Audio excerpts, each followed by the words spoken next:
Yeah, that was Yes. that was epic. But I think your whole life goes epic. You got about 50, is it 1,500 songs you have out now, or 1,500 songs, right? No, you see, you're overrating me. It's Oh, but 1,358. only 1,358. Oh, you got a ways to go, my friend. I know. Uh, oh my gosh, so many albums, and um, I just, if people want to really ever see not only an album, you have this thing about when you do a piece, you do like a book. You do like a book that goes with each one. And I mean it's intense with pictures and stories and the reasons and the history and everything behind it as well. It's a lot of work, and you just uploaded your last epic adventure. You just did that a Yeah. few days ago, right?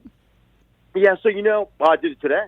Oh, I actually just uploaded a lot of stuff. I uploaded over 16 hours of music, not music, but 16 hours of audio book today to the findawayvoices.com at your suggestion. mm-hmm. And I also uploaded the 135 minutes that comprise Stormworks Chapter 89, Worlds Within the World. Now, I want to take a little second here to analyze the word epic because you use that a couple times, and it's probably one of the most misused words today. Uh-oh. And if you because people associate, well, it's epic if it's big, or Mm-hmm. or it's epic if it's something spectacular. But the actual definition of epic has to do with heroism, and it has to do with honoring heroes. And heroes are defined as people who lay down their lives for higher whatever. I can't throw all of that in. There's many people who are heroes, like Roberto Clemente is a hero to me, and of course all the veterans are heroes to me. So by that definition, yes, indeed, these are epic works. Yes. Because they're all about heroism. Yes, they are. Yes, they are. And you have a passion for history. So, and when you find a thread, as historians do, historians seem to have an ability, almost like what people do when they go through DNA strands. You have to find out more about that strand, who was this and who was that. And you seem to do that with all of your fascinating adventures, including this last one to Luxembourg, where I have to say it was quite an amazing sync, and that's SYNC, not SINK. But it was amazing how you went there, and you did find out that a relative of yours was buried there in Luxembourg, and he died at a young age. Was it was about 22 or 23 when he died? 20. 20, my God. And you were smart enough to get someone who was in the band that played the music to come and do photographs. He happened to be a very good photographer. Excellent photographer. He was the staff photographer for the Luxembourg military band. And when I went there, I always debate whether I should bring my good camera because I really don't want to take pictures on the iPhone. So I say, well, if I go with my good camera, the problem is then I'll either be taking pictures or I'll be doing the work. Yeah. And, of course, the work always wins. So the camera stays behind. But when I went to Luxembourg on this trip, you see, in 2003, I had done a film score that was made in Luxembourg. The film, Retrograde, starring Dolph Lundgren, was made in Luxembourg. And the film's director visited the American military cemetery, and he found a cross with the name Dominic H. Melillo Jr. on it. Now, that's basically it. I knew that he was a distant relative, the son of my great-grandfather's brother. And so he was a first-generation American, and he fought with Patton, which means that he fought against Italians. He eventually, now listen to this one, this will really get you. He was killed in the same place where the concert was given. It's amazing. Now I didn't know that going into it. And I didn't know a bunch of stuff going into Luxembourg. For instance, I wrote all this music that all deals with the souls of heaven and Beethoven's soul as he speaks to us from heaven. Mm. And this whole idea of souls, and there's a tuba concerto called The Strong Soul. Mm. And it's all about facing stuff. Mm. It's like being David in the battle against Goliath. Mm-hmm. And it's all, the whole idea of that album is to give people their own personal heroes themes to face their challenges so that they could be heroes, because that's a choice, right? You choose to be a hero. Mm. So when I went to Luxembourg, I was like, well, we have to make a pilgrimage to the American Military Cemetery, and this time, with a good photographer, find that cross and take pictures of us, Colonel Jean-Claude Brown, and I, by that cross. So we had talked about it all during the stay there. We did the concert on the 24th, and we recorded some spots. We recorded the tuba concerto on Monday, and then we recorded some spots on Tuesday. And then on the 28th, we went to, this was my last day in Luxembourg, by the way, we went to the American Military Cemetery. Well, like I said, I thought we were going to go find this cross and take photographs. When we went there, the colonel started speaking in Luxembourgish to the curator and let her know what we were doing. And she said, let me see what I can find on Dominic Melillo, and I'll have it for you when you get back. Well, we went out, we took the pictures, and we came back, and she said, and she handed, I thought she was going to give me a single piece of paper. Mm-hmm. Yeah, this is what we know about your uncle, your great uncle. He was this, he was that. He was in the 5th Infantry Division, 46th Artillery. He was a radio operator. He died here in Dunkirk. I thought that it was going to be that kind of a thing. The very first thing I saw when I went in there, she pulled me into her office, and there on the computer screen, I mean, this is just like, it's overwhelming to me, was a picture of Dominic Melillo, his high school yearbook picture, when he was 18 years old. And I looked at that picture, and a lot of things came into me at that time, just the way they're doing now, the big chills. I could tell you this, he looked like one of my sons. And he looks And like it's you. just- You can see excuse that he also has your looks. I could see that immediately when I saw that picture you It's posted. just absolutely mind-blowing. Yeah. Now, since then, I've resurrected that picture and put it through AI and upgraded it, and it's just stunning what that photograph has become. And I also know that no one in my family, and I'll bet you no one on that distant side of the family, has ever seen those pictures. There's so many interesting things connected to it. Then I saw a picture of him in a basketball uniform. Wow. And he played basketball on a high school team. And there were talks about him, how he loved pizza. And, he grew up in East Haven and probably, no doubt, went to New Haven, went to Pepe's Pizza, just where we all grew up and went to go get pizzas. And so there was this huge, sudden connection, which was just beyond my normal historic observation and love of these people. This was like DNA. Yeah. And the photographer actually said, you should write a piece. He's a bass clarinetist, by the way. Mm-hmm. He said, you should write a piece about this, because on our Memorial Day, we have a clarinet quartet, 3 B-flat clarinets and a bass clarinet, and we always play something at the Memorial Day. And I looked at him and said, don't even say another word. When I got back, I didn't even unpack. And I wrote a piece called In You, I Live Again. I wish I had it to play right now. It was me trying to say to Dominic, don't worry, Dominic, you're not forgotten. Yeah. You're going to live again in my memory and in the memory of my family. And so now I wrote that piece for them, and they're going to play it at their Memorial Day service, and they're going to give it to the U.S. ambassador. Wow. That's the kind of magic that can happen. I mean, just as a side note, I have found that many people who are doing DNA now are actually going back to Europe or going to places that they had some distant family members and do find some connection There are, I forget the name of that great show that talks about DNA and talks about the family members, and sometimes you can see the eyes or some features that kind of relate back to you, and it does, and it's so beautiful that you titled "In You I Live Again." And if anyone knows Stephen Melillo's work, or if you don't know his work, maybe especially, you can go to your wonderful website.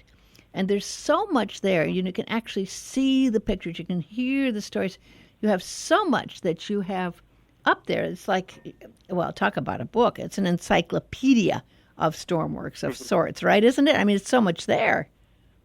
Well, it's called, the Stormworks albums are called chapters. Mm-hmm. And that was another first that happened on this trip to Luxembourg. I got to explain to the audience, and see, this is all from you, believe. You're the person who inspired me to do this.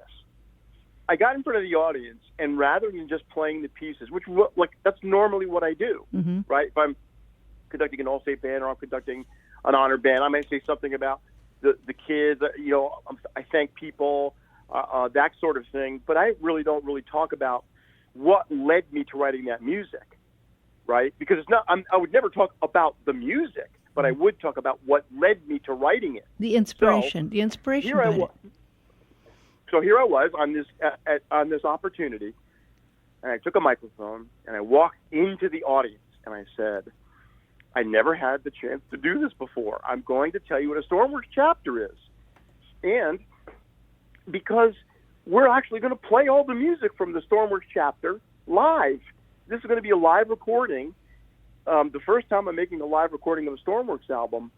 And so I just said to the audience, look, think of each piece not as a piece, but as a paragraph, as one part of an interconnected story. So that by the time you get to the end, and I told them about how the Navajo drum starts on the first paragraph, mm-hmm. the Souls of Heaven, and how it ends in the last movement of Beethoven. Right? I told them all about all these little things to listen for. And I said, and by the time you get to the end, you'll realize, wow, we just took part in a chapter. And then someday in the future, when you go discover the other Stormworks chapter, what are you going to discover? A novel, because all of these chapters are interconnected. They're done it's done with theme, with motif, with just stylistic things, orchestrational things. All of these things are connected into this one large message. And the message is very simple. It's why it's called Stormworks, because a storm is what people face. That's life. And you're going to face the darkness, and you're going to face slaps in the face, and you're going to be kicked to the ground, and all this. But at the end of every storm, there's light. And so it's this whole message of hope and light, and ultimately, like Beethoven, the brotherhood of man. And that is the, and of course, thank you for all of that with Beethoven, the brotherhood of man is timeless, and often it gets played at places like the UN or places where there is the end of a war, or there is a moment that needs something more, and then at that point you reach for that. What you did is the message from Beethoven, which you had back. But going back to that lovely piece you did for your relative, Dominic, beautiful piece, beautiful, beautiful piece. And you can go to your website if people want to follow that journey and follow this amazing concert, because you always do such great concerts. I side note here, when you think of band music, you cannot ever comprehend what your music that you do for band is. You have changed the meaning of what people may think of as band music. It's symphonic music for a band. Well, you know what? You just have to change the wording a little bit. Yeah. And you say, well, instead of writing band music, Steve's writing music for band. Yeah. Yeah. And it's great music. It's not just music. It is so powerful because what it does, I feel, when I've heard your musicians and your bands do these pieces, that they feel like they're finally getting an opportunity to expand what they wanted to do with their music that had been maybe limited to band music? Well, it depends. It depends on the conductors, and it depends on the organization, which is a function of the conductor. So a conductor that has the right vision, right, will go forward and make this stuff happen. And, but other people are very comfortable with, the normal way that band music is done. They're comfortable with that because it's easy. You get to wake up in the morning and, standard do this. stuff. I had a roommate one time. he said, "Hey, man, all this." We were working together in a school, and he was one of the band directors, and I was the other band director. And he said to me, "This philosophy stuff you're always talking about to the kids?" I go, "Yeah." He goes, "Well, why do you do that?" I go, "What do you mean?" He goes, Why do you talk about all these philosophical things and all these spiritual things and all the?" I go, "Because that's what music is." And he goes, "I don't think of music that way." He goes, "Well, what do you think of it as?" And he said, "Well, music is just something you clean up." Whoa. and I said, "No, your room is something you clean up, but not music. Music is well, I actually emptied myself a little bit and poured myself out there in the libretto that I also uploaded today. Yes. It's a 66-page libretto, and and by the way, the number 66, that's all totally on purpose because it coincides with my age. It coincides with the 66 books of the Bible. It coincides with all of these different things that are on purpose. And then there's all these unintentional consequences that came out of this libretto. It's mostly pictures, so people really shouldn't be afraid of it. But it's an outpouring, and it's an expression of why I do what I do and what I believe will come from it. I think because of this, and it's stormworld.com, isn't it? Yeah, not Stormworks, because people get confused. It's stormworld.com where you can find all this. But I think when you do expand your horizon and you expand beyond definitions, what many people think cleaning up music is cleaning up your room. But when you expand it, you're giving those musicians a chance to expand their horizons. And from what I heard of the music of it, those musicians in Luxembourg and the military band there loved it. They ate it up. They got it. It sounded like they really loved it, and it changed their perspectives as well. Didn't you sense that? Yes, and maybe for the first time, 100%. I felt 100% from the musicians and 100% from the audience. It was definitely a top experience. Yeah. But wait till you hear. You haven't heard it yet, though. Wait till you hear it now that it's finished. I've heard just little excerpts. Yeah, I can't wait to hear. I just played you tiny little snippets with, from the hall the first day I walked in. No, wait till you hear it. It's unbelievable. And then, of course, the fact that it's live. And you hear the audience just go crazy. There were so many amazing moments during that concert. I was talking to the audience about the piece of Requiem of Two Poems, which I wrote hours before the Ukraine was invaded. Okay, now unbeknownst to me, I'm delivering this piece on the 2-year anniversary. It's 24 February, only it's 2024.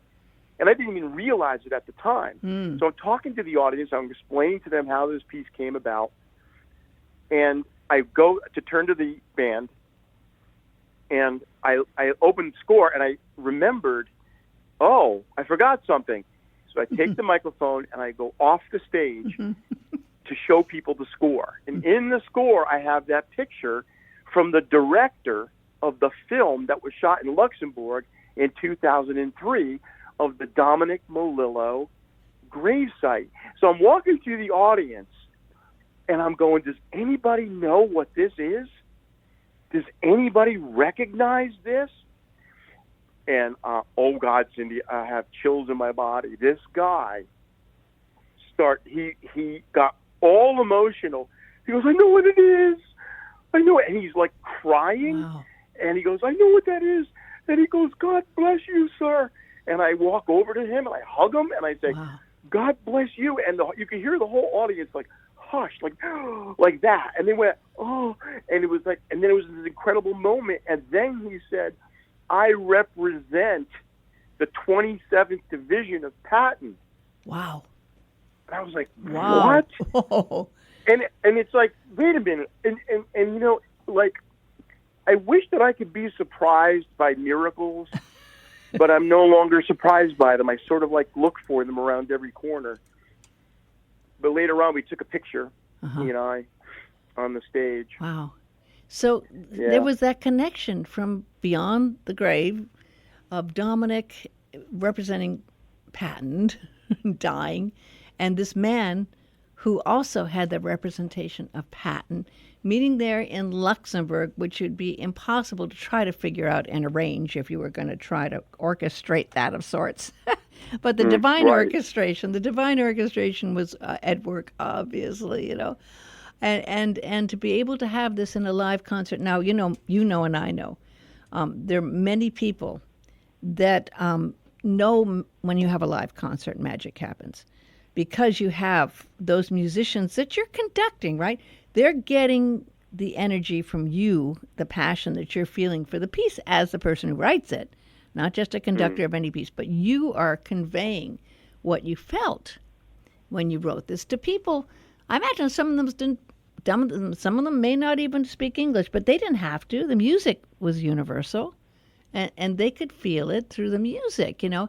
And they were able to expand what they could play because they felt what you felt. I mean, that's what a great conductor does, you know. I mean, you could see it in Leonard Bernstein and so many other great conductors, is they convey that energy, that magic of the music, you know. And to be able to do that in a live concert, you know, and I think you only had like 3 rehearsals of the piece? No, I had 4 hours Oh my gosh. total Wow. to rehearse the entire album of music. Wow. Only 4 hours. My God. Whoa. Yeah, it's good to work with pros.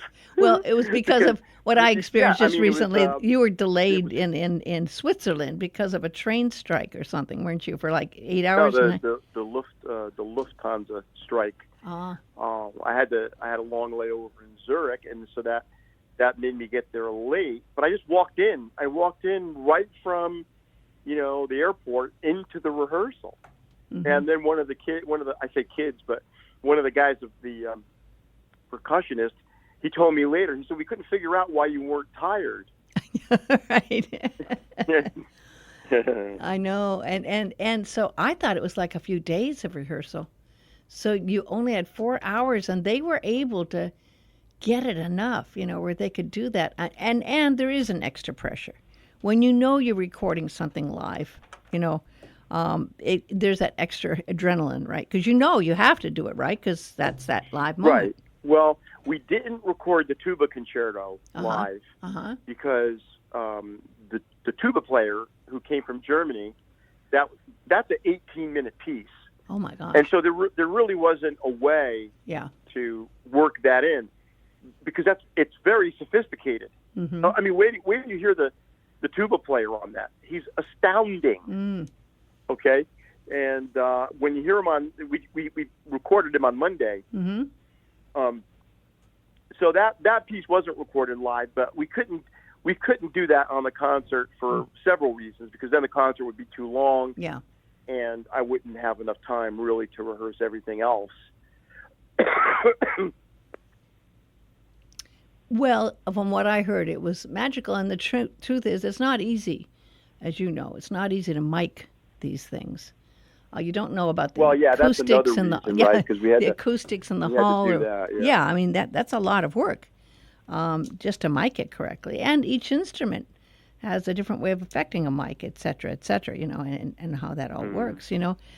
So when is it going to be available for people to listen to? Well, I just uploaded it to CD Baby today, Oh, good luck. and I'm not sure exactly when Yeah, I know. how long it takes. Yeah. But I gave it the 18th as the official release date Wow. because that's the birthday of my personal hero, Miklos Roja. And that's, what, you worked on that piece in the hands of God. That April 18th is my sister's birthday. Let's see. Yeah, yeah. And you did such a beautiful job on that album, which I did in tribute to my sister after she passed away. And I didn't know how to, express her. She was a concert flautist. I didn't quite know how to express my feelings for her, but in that album, In the Hands of God, it with your arrangements and your beautiful work on that, along with Father Corral, Pete Van Eden, it was just so touching for anyone who's had someone pass on. So April 18th is very special as well, and I hope CD Baby can do it. You never know these days with CD Baby because you can't talk to anyone anymore. CD Baby, why can't you talk to anyone anymore? Well, their new thing is that if you put it in a classical genre, that you can't put it up on YouTube or any of these other things. Gosh. And which I find fascinating. Yeah. Because I sent them an email saying, well, every other Stormworks chapter is up on YouTube. Mm-hmm. So, watch out. I guess, the rules keep changing. The goalposts keep shifting. They do, basically. We only have 2 minutes left. And I have to, for clarity's sake, I just reached out to Stephen about 20 minutes before this interview because I had a cancellation. But Stephen was so kind, and I did end up having a layover because it turned out the layover was a canceled flight. But I had about 6 hours to kill. And I always get inspired talking to Stephen. So I was there talking my head off to Stephen, who's also on the East Coast. So I knew it wouldn't be too late that evening while I was at EWR waiting. And I just started getting amazed again by the story. So I just called him. I texted him, actually, just about 20, 30 minutes. And I also know you know how to express the beauty of music, the power of music, the gift of music. And you were able somehow to reach out to these beautiful people in Luxembourg. And I really think that it's a memory they will always have. It's something I think they will always cherish. And they will be on this album, which is going to be wonderful. And as the Lit Award, I only have 30 seconds. The Lit Award said your music fits into a category. They had to create a category for music. There was no category they had that could fit your kind of music. I loved it. It's true. It's true. So I thank you very much, my friend, and I'm really looking forward to hearing that. And people can go to stormworld.com. You have so much up there that people can discover that is such a gift. Go to the resources and Storm Aficionados menu item and go to Digital Libretti and download the Stormworks Chapter 89 digital libretto that I just put up today. I will. And God bless you and a big aloha. Okay, aloha.